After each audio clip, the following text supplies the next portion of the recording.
esta está no livro Sotapanimagga, The Path of the Sotapanna, o caminho do Sotapanna. Está disponível em inglês no site de Wat Mapjan.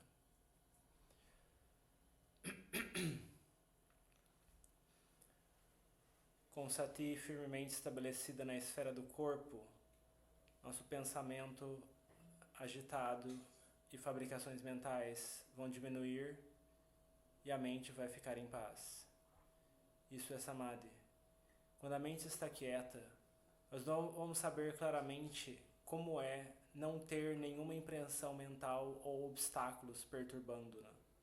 A mente estará brilhante e clara. Quando os pensamentos surgem na mente, nós vamos saber.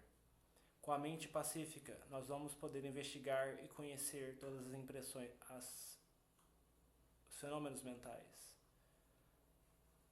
Todo nama e todo rupa, mente e matéria, diante de nós como anicca, dukkha e anatta, é sofrimento impermanente e não eu.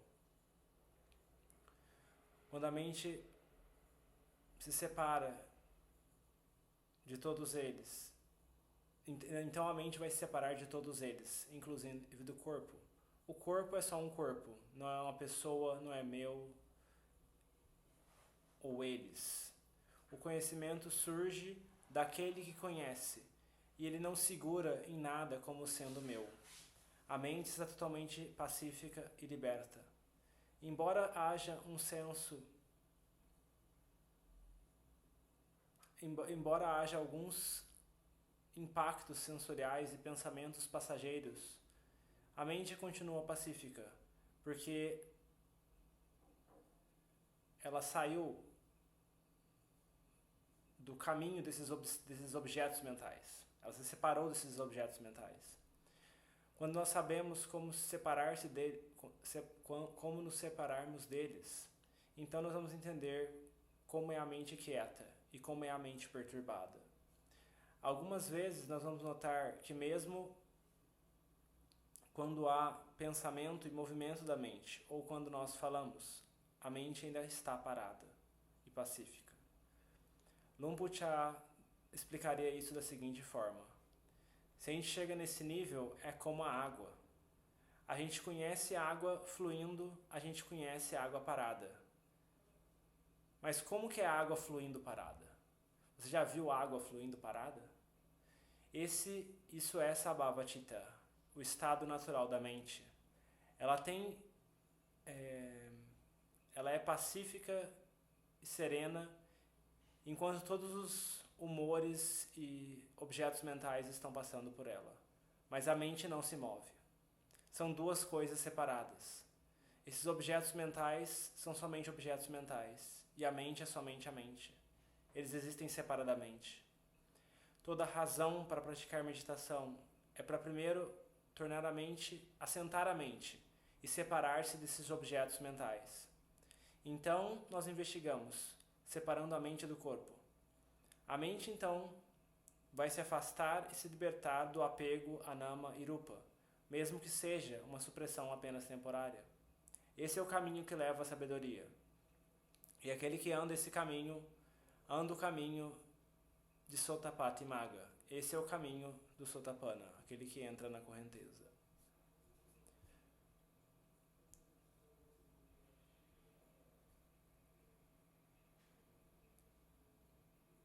Quando nós praticamos Sila, virtude, Samadhi e sabedoria, nós vamos notar que praticar Samadhi é muito mais difícil do que praticar somente Sila.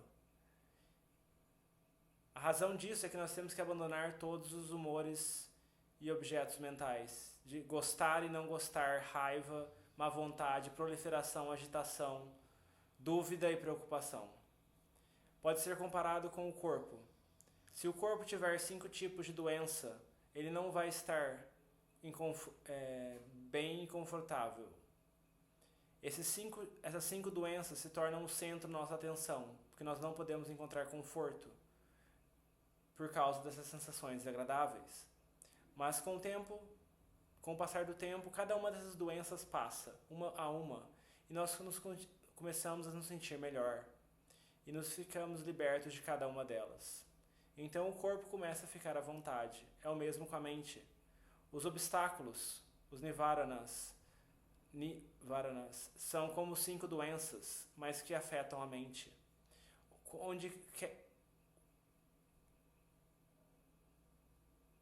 Sempre que esses obstáculos surgem sobre nós, eles impedem que a gente experiencie a paz e nos arrastam para todo tipo de gostar e não gostar.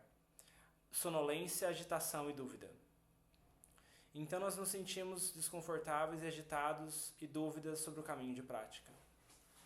Algumas vezes o Lumpucha diria sobre essas dúvidas e preocupações em suas palestras do Dhamma. Ele ensinaria-nos que essas dúvidas estão lá para serem investigadas, para observarmos elas surgindo, permanecendo por um tempo e passando. Que elas não têm nenhum eu sólido, não são eu ou meu, ou minhas. No caminho de prática, dúvida vai surgir em diferentes formas. A pergunta pode surgir: se eu não tiver nenhuma dúvida, como que eu vou ter certeza absoluta que eu estou seguindo o caminho correto de prática? E então nós começamos a ter dúvidas das nossas próprias dúvidas. E elas vão nos arrastar e desgastar.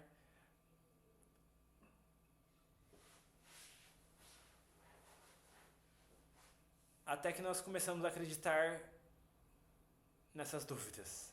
E então nós não vamos ter paz nenhuma. E a mente vai estar em escuridão e confusão. O caminho para atravessar essa enchente de dúvidas é manter o parikama, o objeto preparatório de meditação, firme na mente o tempo todo. Como o Budô. Um coração, uma mente cheia de Budô vai sempre estar em paz. Ou nós podemos manter a lembrança da morte constantemente.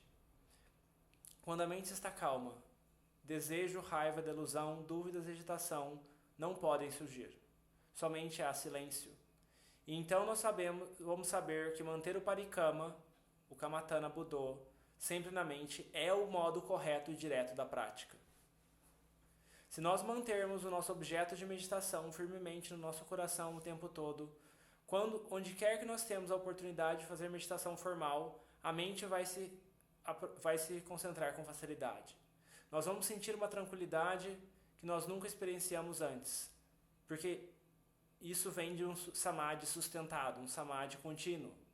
Nossas mentes vão ter radiância e paz interior. A mente vai ter um estado de quietude e vai ter sati constantemente brotando dela.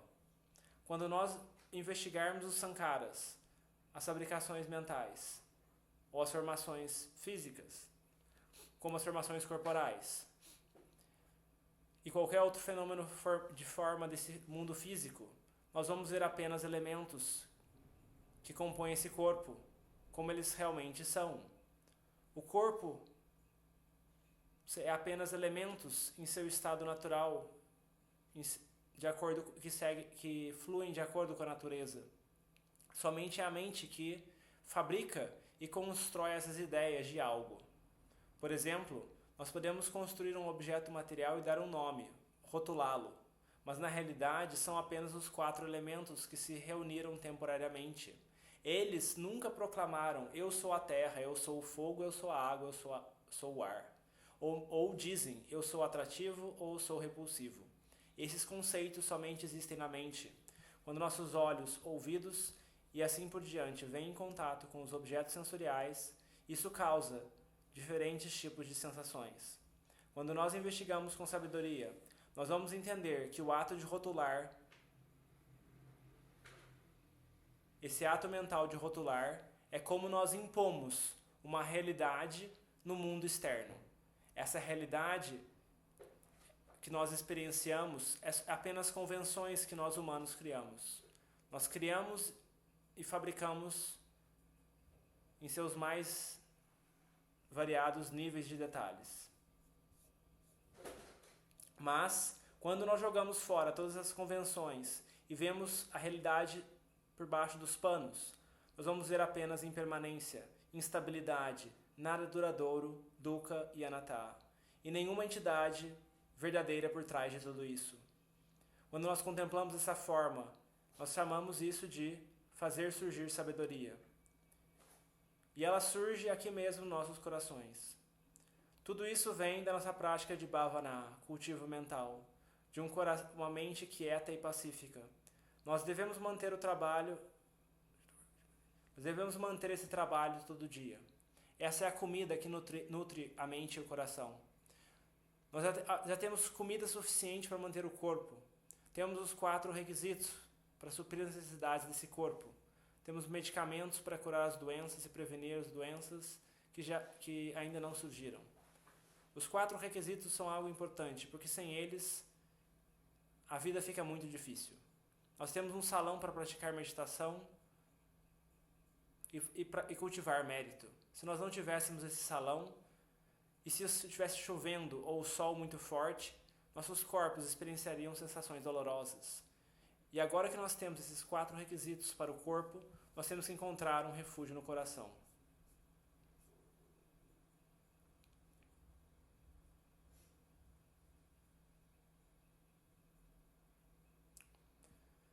Em algumas ocasiões, Lumpuchá perguntaria aos monges: você sabe onde está a verdadeira prática ou não? Você sabe onde está o verdadeiro refúgio para o coração ainda ou não? Alguns monges iriam responder que eles sabiam tornar suas mentes pacíficas e como usar samadhi para temporariamente suprimir as impressões e humores mentais. Mas eles ainda não conseguiam abrir mão completamente desses impactos sensoriais e humores da mente. Nós temos que realmente praticar e desenvolver nosso coração. Nós devemos firmemente estabelecer um refúgio interior. Isso não é algo além da capacidade do que os humanos são capazes de fazer. Nós já colocamos muito esforço, paciência e resiliência em nossos vários trabalhos e deveres. Agora nós devemos fazer o mesmo com nossa bhavana. Sustentar até sucedermos essa tarefa que nós nos dispomos a fazer.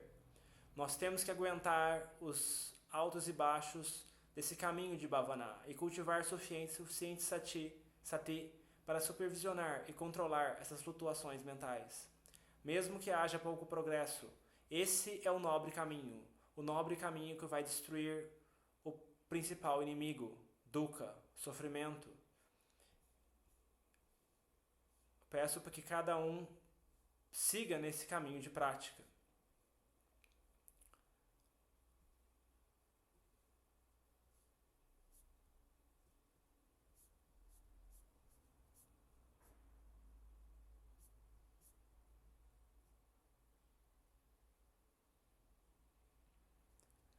Quando nós colocarmos esforço em bhavana, a mente vai se aquietar. Isso é samadhi. E quando investigarmos essa pilha de sankaras, essa pilha de matéria, essa pilha de mentalidade, nós temos que começar olhando para o corpo. O cabelo, os pelos, unhas, dentes, pele e tudo isso que nós chamamos de corpo. Agora, de onde vem a essência real disso? A essência real do corpo vem dos elementos. A comida que nos sustenta começa como elemento terra. Nós podemos ver isso nas árvores. As árvores absorvem os minerais e a umidade da terra. O sol suporta o processo da fotossíntese nas folhas verdes e a árvore então cresce. Então ela produz flores e frutos. No começo, a árvore cresce e floresce e finalmente produz flores e frutos. Então ela pode fornecer comida e abrigo a diferentes animais. Ela se torna parte do ciclo da cadeia alimentar, suportando a vida. Humanos dependem de animais, plantas e frutos para manter a força vital em movimento.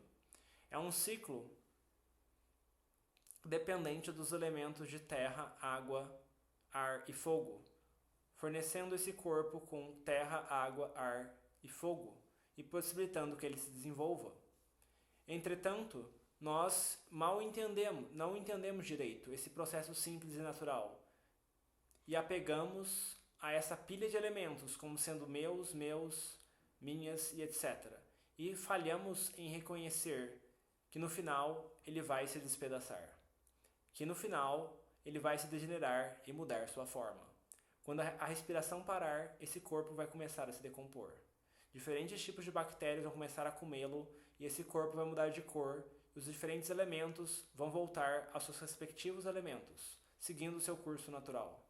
Terra volta para a terra, água volta para a água, fogo volta para o fogo, ar para o ar. E todos os fatores condicionantes que montaram esse corpo vão se acabar. Então, quando nós vemos esse corpo, como ele realmente, que ele vai terminar dessa forma, cadê o meu? Cadê o eu? No passado, nós tomávamos esse corpo como sendo meu, como sendo nosso. Mas cadê esse ser? Onde estão as minhas coisas? Os meus pais, aqueles que nós chamamos de mãe e pai. Quando as suas respirações acabarem, onde que eles vão? A pilha de elementos vai se despedaçar e terra volta para a terra, água para a água, fogo para o fogo, ar para o ar. A verdade é essa. Mas se nós seguirmos as convenções mundanas, ainda vai ter um meu, eles e eles. Ainda vai ter parentes, irmãos e irmãs, maridos e esposas, mães, pais, filhos e filhas. Mas na verdade, são apenas convenções que nós fabricamos. E se o coração não ver a verdade, ele vai tomar essas coisas como realidade, que elas são verdadeiras e que têm uma existência própria.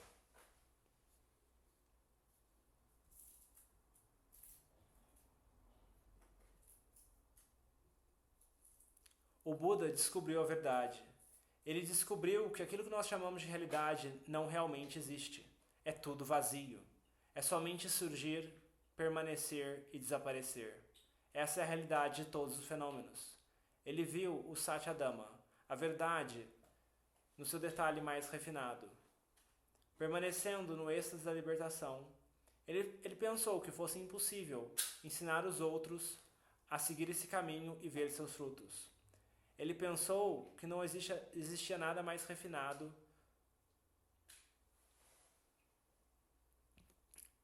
e exótico do que Nibbana, e seria mais fácil para ele permanecer em silêncio. Então, um Brahma, que tinha acumulado Parami com o Buda no passado, requisitou que ele ensinasse os outros.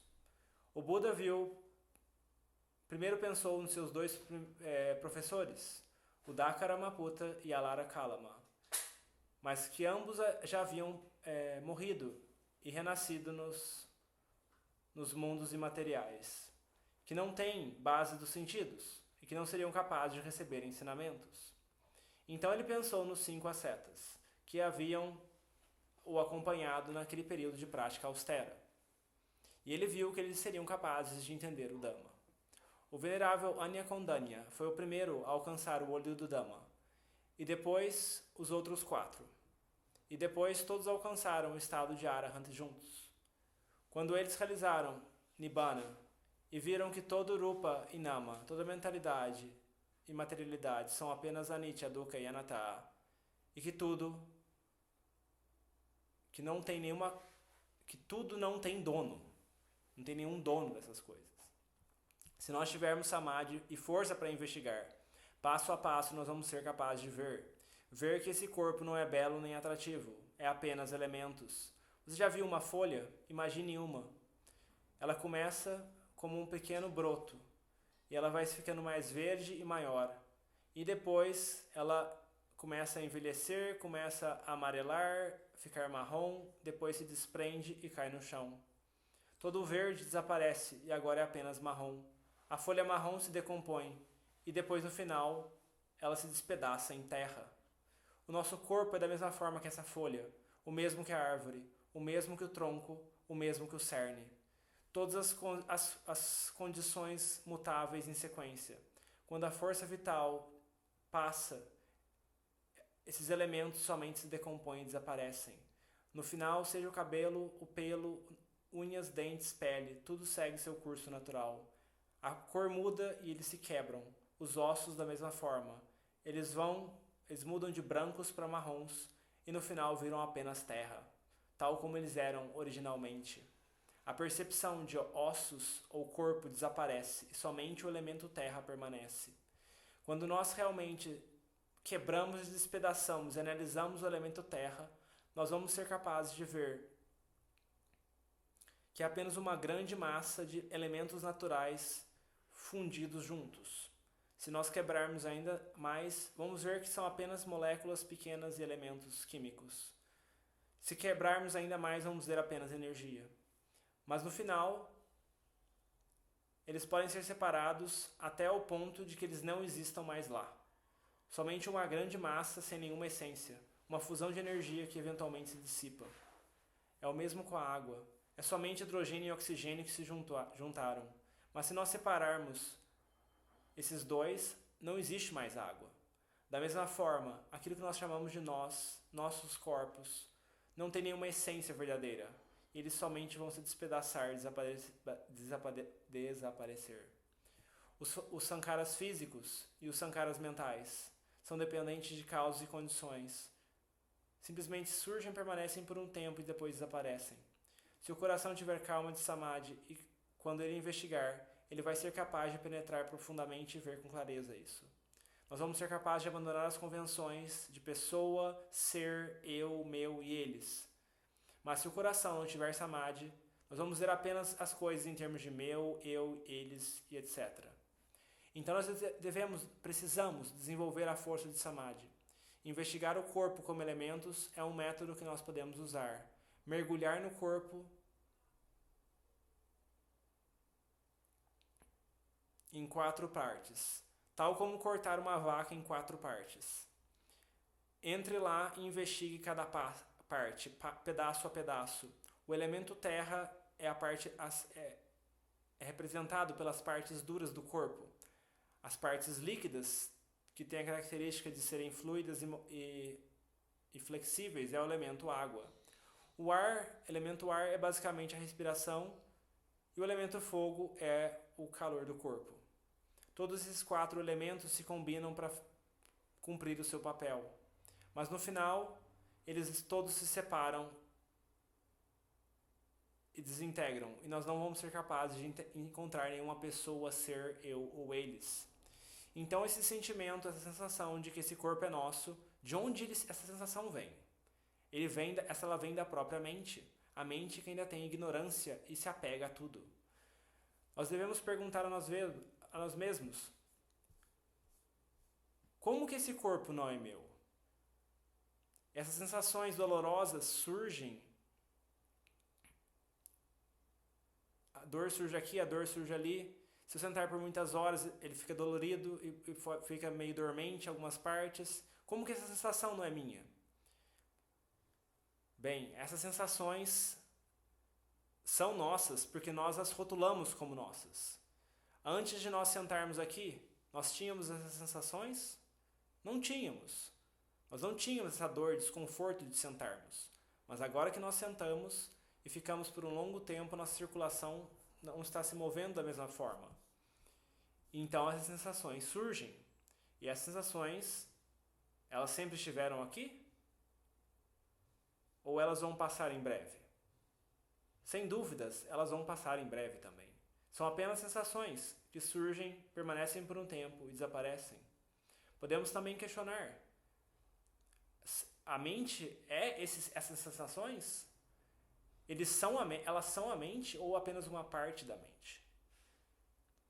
Se tivermos clareza, vamos ser capazes de ver que são apenas algo que surgiu. Não estão lá o tempo todo. A mente permanece, mas as sensações surgem, permanecem por um tempo e desaparecem. Essa é a natureza do agregado das sensações. Ainda assim, as nossas mentes se apegam a essas sensações e nos arrasta com sofrimento por toda parte. Nós ainda não temos força suficiente, a nossa sati ainda é fraca. Então nós temos que ir e praticar. Nós temos que chegar no nível em que nossa sati e samadhi são firmes. Nós temos que sentar em meditação e praticar até que nossos corações e mentes estejam calmos e com clareza e serenos. Então nós vamos poder investigar. Algumas vezes a mente estará calma, algumas vezes não, mas isso é normal. Nós temos que continuar persistindo com kanti, com resiliência e colocando esforço em desenvolver nossa meditação.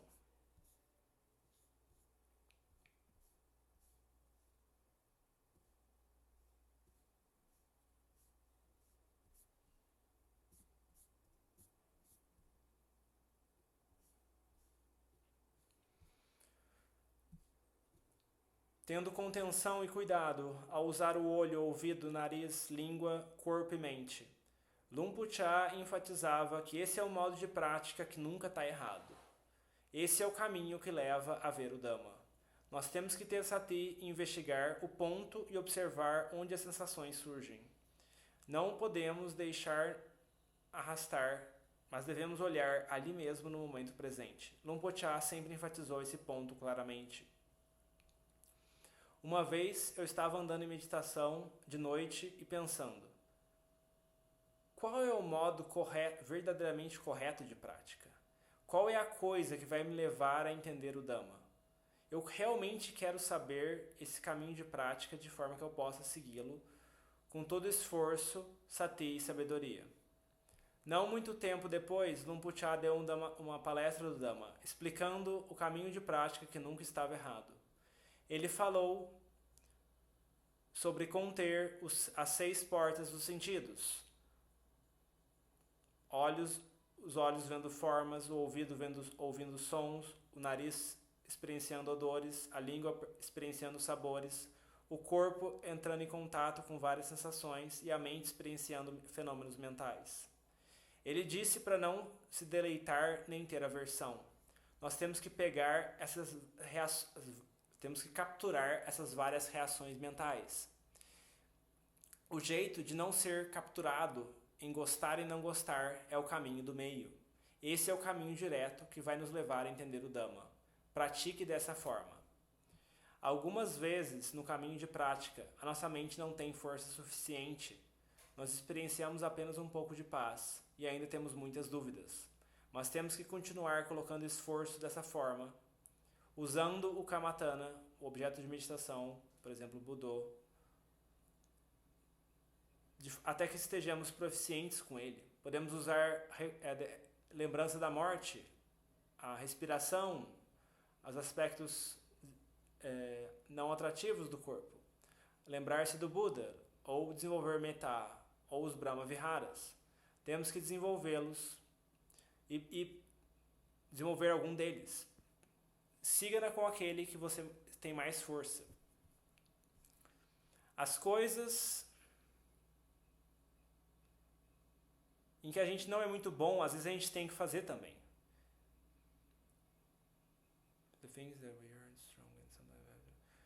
Suponha que nós tenhamos muito deleite em formas. Então, o que nós vamos fazer? Nós temos que diretamente confrontar isso, usando o seu oposto. Vê-lo como asubha, ver os aspectos não atrativos.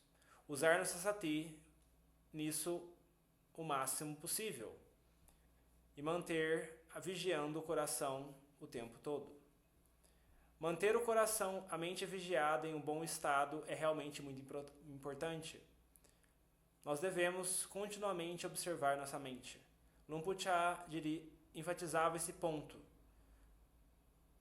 que aquele que vigia sua própria mente vai escapar da armadilha de Mara. Então, como nós vamos ver o Dhamma? Ele diria: nós não temos que fazer muito, tal como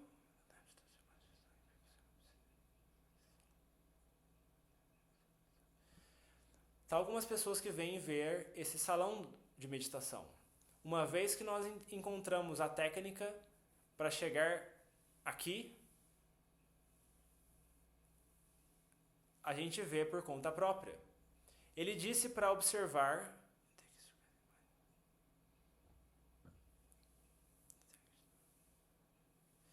fazer o que for necessário para a mente focar no corpo. Quando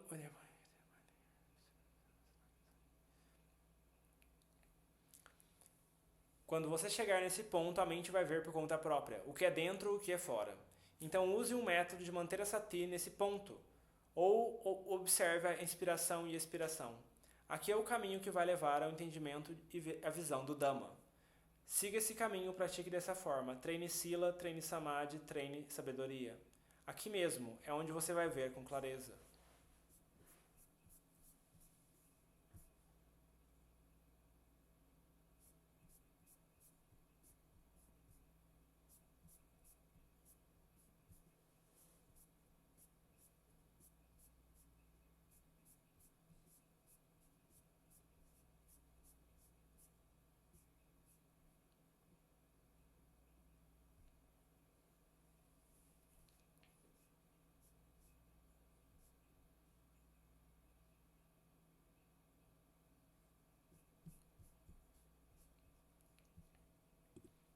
uma outra palestra do Janam sobre a prática dele.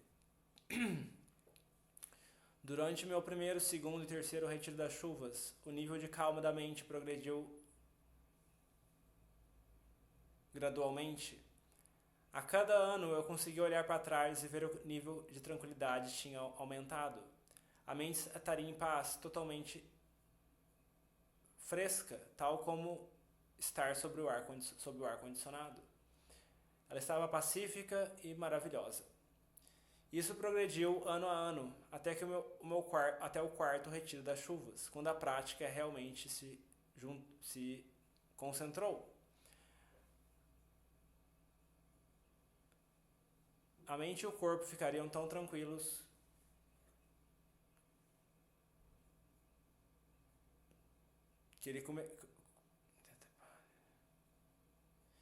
que o Ajahn começaria a tremer.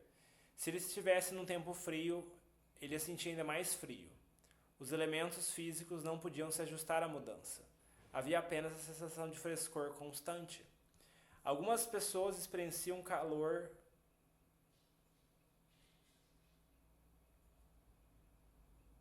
sensações de calor pelo corpo, mas a calma está lá, a tranquilidade está lá. Isso vai depender dos nossos elementos físicos. A calma e a paz do coração vão se manifestar de forma diferente, dependendo do elemento que é predominante na gente. Mas a paz ainda pode deteriorar, porque ela é sujeita a Anicca, Dukkha e Anatta. Quando isso acontecer, nós temos que continuar investigando e meditar de novo, até que o coração recupere sua tranquilidade. Depois que nós recuperarmos a tranquilidade, nós temos que praticar para tornar a mente ainda melhor.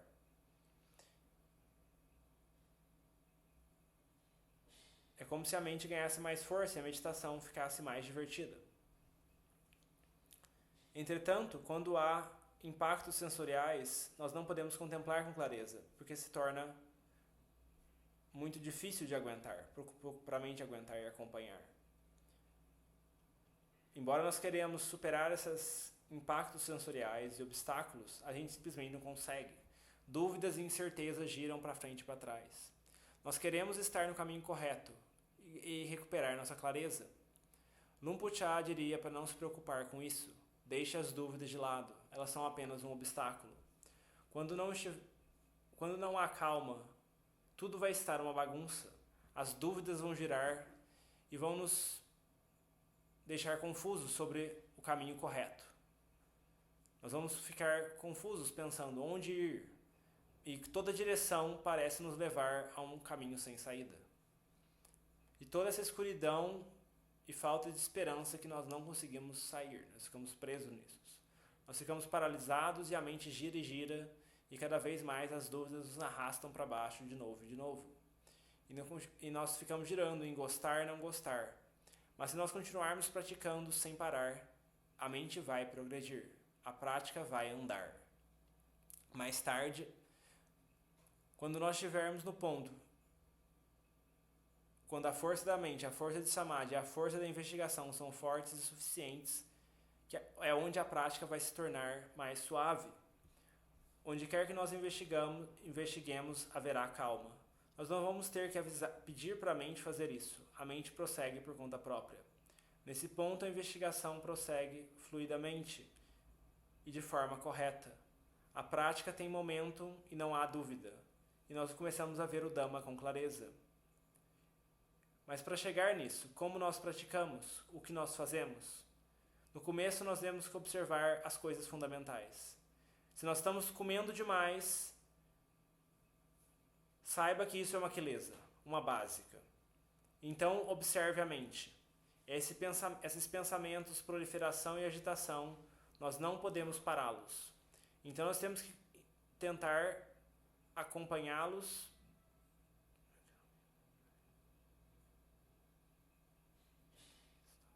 nós não conseguimos pará-los instantaneamente. Então nós temos que continuar tentando fazê-lo constantemente, enquanto nós estamos fazendo nossos deveres e tarefas diárias. Como monges, a investigação do Dhamma é o dever primário. Kesa, loma, naka, dantata, cho. Cabelo, pelos, unhas, dentes, pele. Esses são os 5 objetos de meditação que nós temos que desenvolver. investigando para frente e para trás. Luang Por Chah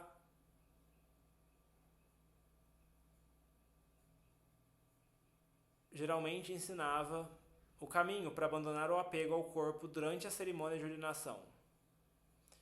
Eles não falava muito sobre contemplação do corpo em seus ensinamentos gerais. Mas quando ele estava falando sobre sua prática pessoal, ele iria contar como ele visualizava outros monges noviços como cadáveres e fantasmas, enquanto ele andava em sua coleta de esmolas. Ou então que ele visualizava a si mesmo como um cadáver em decomposição. A força da sua mente tinha desenvolvido ao ponto que ele era capaz de contemplar o corpo de forma fluente dessa forma. O trabalho da investigação é assim. Quando a mente estiver calma e tranquila, nós vamos ser capazes de entender, com grande clareza e com grande entendimento. Mas se a calma não estiver lá, nós vamos estar cheios de dúvidas e incertezas. E no começo nós temos que investigar de pouquinho em pouquinho, até a mente ganhar força.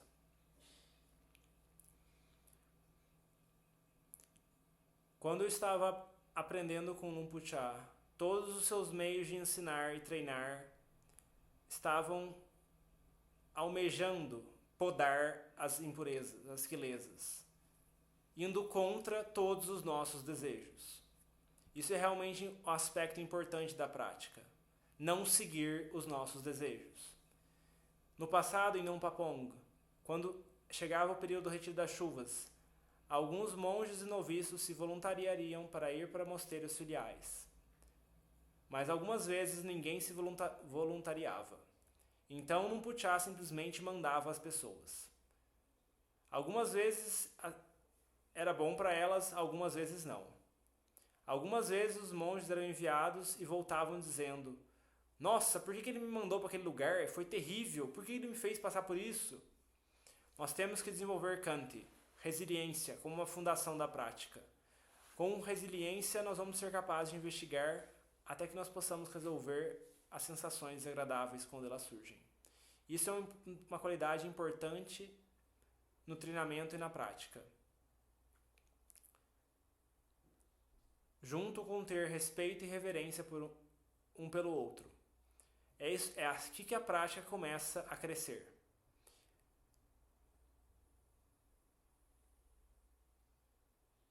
Na forma de ensinar de Ajahn Luang Por Chah, ele enfatizaria a contenção dos sentidos, Indriya Samvara Sila, a diligência e a moderação no comer e o contentamento com os 4 requisitos. Essa é a fundação da prática. Certifique-se de estar certo nesses pontos. Independentemente se nosso progresso for lento ou rápido, isso vai depender da nossa maturidade espiritual e paramis acumulados. Isso não é certo. Alguns meditadores vêm depois, mas progridem rapidamente. Como isso funciona? É por causa do ciclo do samsara. Alguns já estão praticando por muito tempo, mas ainda não tiveram muitos resultados. Se alguém é bem sucedido antes ou depois, depende do nível acumulado de parami. Aqueles que progridem rapidamente têm muito parami acumulado de uma vida passada. Talvez você tenha tido parami suficiente para ter sido ordenado na época do Buda, mas somente numa idade avançada, que não te permitiu ver o Dhamma. Isso vai depender do mérito que a gente acumulou. Alguns monges estão praticando desde quando foram noviços, mas ainda não tiveram muitos resultados. Eles podem ser que cheguem à velhice ainda sem ver muitos resultados. Isso não se aplica a apenas a alguém específico, isso afeta qualquer um.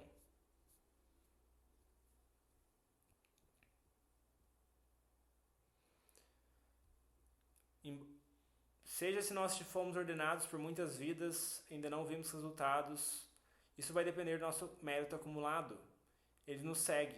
Mas independentemente da situação, nós temos a oportunidade agora de praticar o Dhamma dos nossos professores, dos Kruba Ajans. Nós temos que nos manter alinhados com os princípios. não desviar deles ou largar deles. Se nós abandonarmos esses princípios, nós vamos sair do caminho.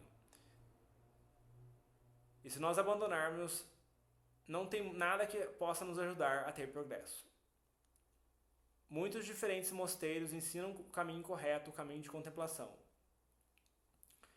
Alguns centros de meditação de métiers ensinam o mesmo caminho, manter sati sobre o corpo, observar as sensações, mente, objetos mentais, tal como nos 4 Satipatthanas. Se nós observarmos aqui, nós podemos entender e ver o Dhamma. Continue praticando em linha com os princípios do Vinaya, da regra monástica.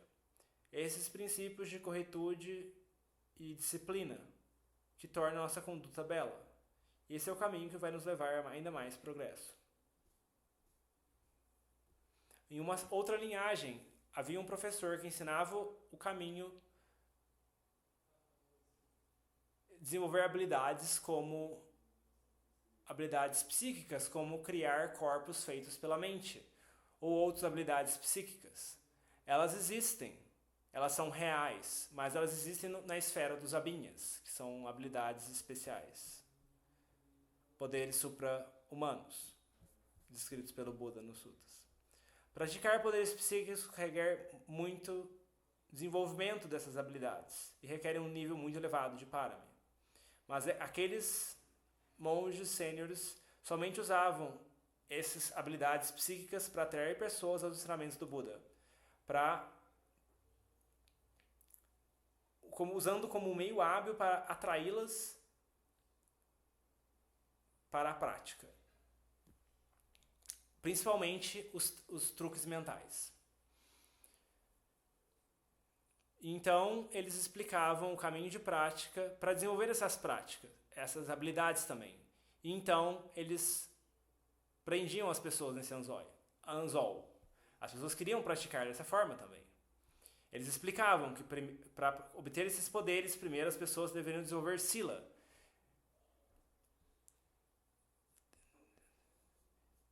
E aí elas praticavam sila e esses poderes não vinham ainda.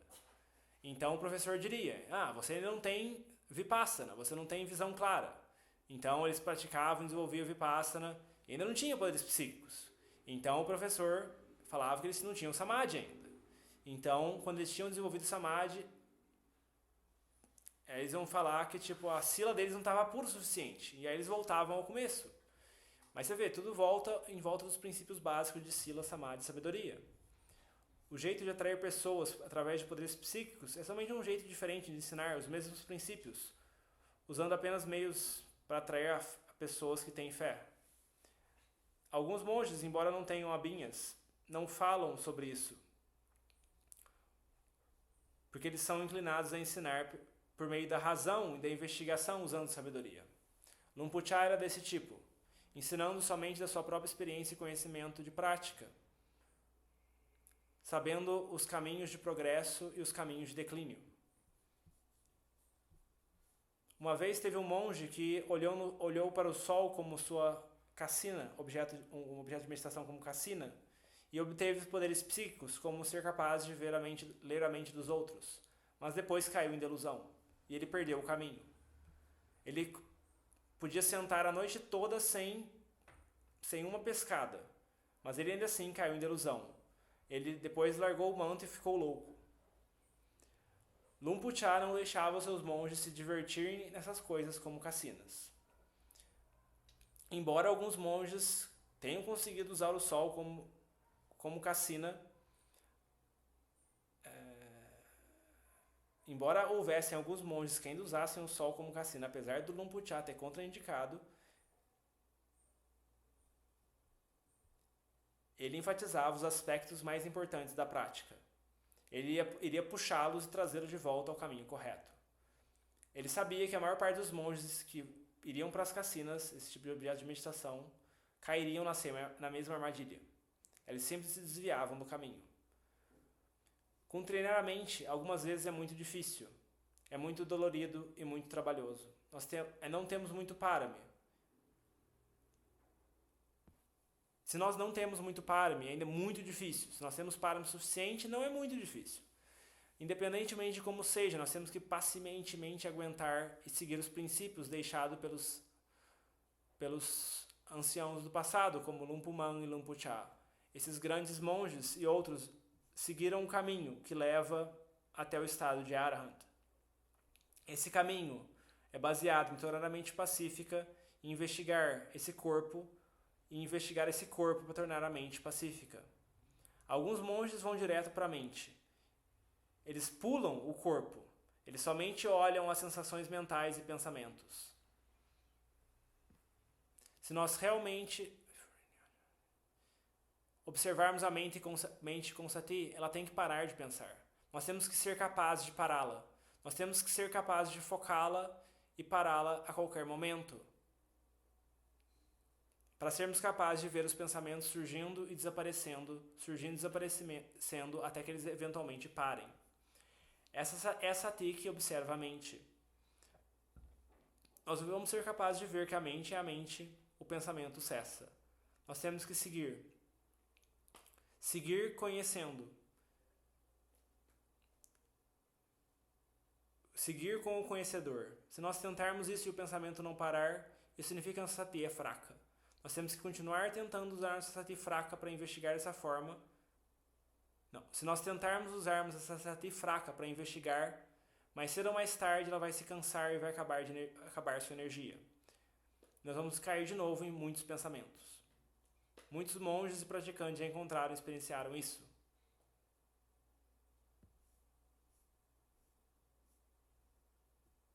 Eles ainda não entraram no caminho sólido dos princípios de prática. O jeito correto de desenvolver a mente na meditação é não deixar ela se apegar a gostar e não desgostar. Esses pensamentos de gostar e não gostar, aversão e atração. Para fazer isso, Luang Pu Cha ensinava a contemplar o corpo. Isso é importante porque é o caminho para deixar a mente em paz. Quando nós falamos de fixar a atenção na respiração, isso significa ter sati no corpo. Quando a mente encontra paz e se torna radiante e luminosa, a nossa contemplação vai ser capaz de separar mente e corpo, o conhecedor e o conhecido. O conhecimento e o conhecedor vão se tornar proeminentes na nossa consciência. O conhecedor vai ver todos os obstáculos que estiverem surgindo na mente e vai saber em que nível eles estão surgindo. E vai saber também o nível de radiância da mente. Isso é algo que nós vamos ser capazes de observar. Uma vez que esse estado de consciência radiante tenha se manifestado na mente que conhece, nós vamos saber que estamos seguindo o caminho correto de prática, que esse é o caminho correto a seguir. Nós vamos experienciar tudo aquilo que os professores do passado ensinaram e passaram para nós. Nós vamos saber que a mente está nesse nível e qual o nível seguinte. Porque os professores apontaram esse caminho estágio a estágio à medida que eles o experienciaram.